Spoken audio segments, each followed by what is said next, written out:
ચૂંટણીનો પગરવ સંભળાઈ રહ્યો છે। રણસિંગા ફૂંકાઈ રહ્યા છે, પણ પાલનપુરના રણ મેદાનમાં સૈનિકો ક્યાં? વાત છે પાલનપુરમાં મહિલા કોંગ્રેસના ધરણા કાર્યક્રમની। મોંઘવારી સામે અવાજ ઉઠાવવા નીકળેલી કોંગ્રેસ આજે ખુદના જ સંગઠન સામે સવાલોના ઘેરામાં આવી ગઈ છે।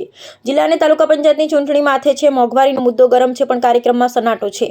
માત્ર 2 મહિલા કોર્પોરેટરના ભવિષ્ય શું કોંગ્રેસ પરિવર્તન લાવશે? કલેક્ટરને આવેદન તો અપાયું, પણ જ્યાં ભીડ હોવી જોઈએ ત્યાં થોડી જ ભીડ જોવા મળી। મોટા ગજાના નેતાઓ ક્યાં ગાયબ છે? શું આ આંતરિક ખેંચતાણ છે કે પછી કાર્યકરોનું ઉત્સાહ ઓસરી રહ્યો છે? ચાલો જોઈએ શું આ વખતે કોંગ્રેસના સૂત્રોચ્ચાર જનતા સુધી પહોંચશે કે પછી આ ફિયાસ્કો ચર્ચાનો વિષય બનીને જ રહી જશે। પાલનપુરમાં કોંગ્રેસના ધરણા કાર્યક્રમ બન્યા ચર્ચાનો વિષય। સુરત સંગઠન ચૂંટણી માથે હોવા છતાં કોંગ્રેસના દિગ્ગજ મહિલા નેતા કાર્યક્રમથી વેગળા। મોંઘવારીનો વિરોધ કે માત્ર દેખાવો? માત્ર 2 મહિલા કોર્પોરેટરની હાજરીથી અનેક તર્ક વિતર્ક। જિલ્લા પંચાયત તાલુકા પંચાયતની ચૂંટણીના શ્રી ગણેશ કરવા નીકળેલી કોંગ્રેસમાં જ ગેરહાજરીનું ગ્રહણ। તમે આ સૂત્રોચ્ચારનો ઉપયોગ કરી શકો છો। મોંઘવારીનો માર, જનતા કરે પોકાર, જાગો સરકાર જાગો। તેલના ડબ્બે મોંઘવારી, ગેસના બાટલે લાચારી, ગૃહિણીઓનું બજેટ ખોરવાયું, ભાજપનું શાસન ખોરવાયું। જનતાનો અવાજ દબાવાય નહીં, હવે કોંગ્રેસ ચૂપ રહેવાય નહીં। ભીડ હંમેશા શક્તિ નથી હોતી, પણ સંઘર્ષમાં સાથે રહેવું એ જ સૌથી મોટી જીત હોય છે।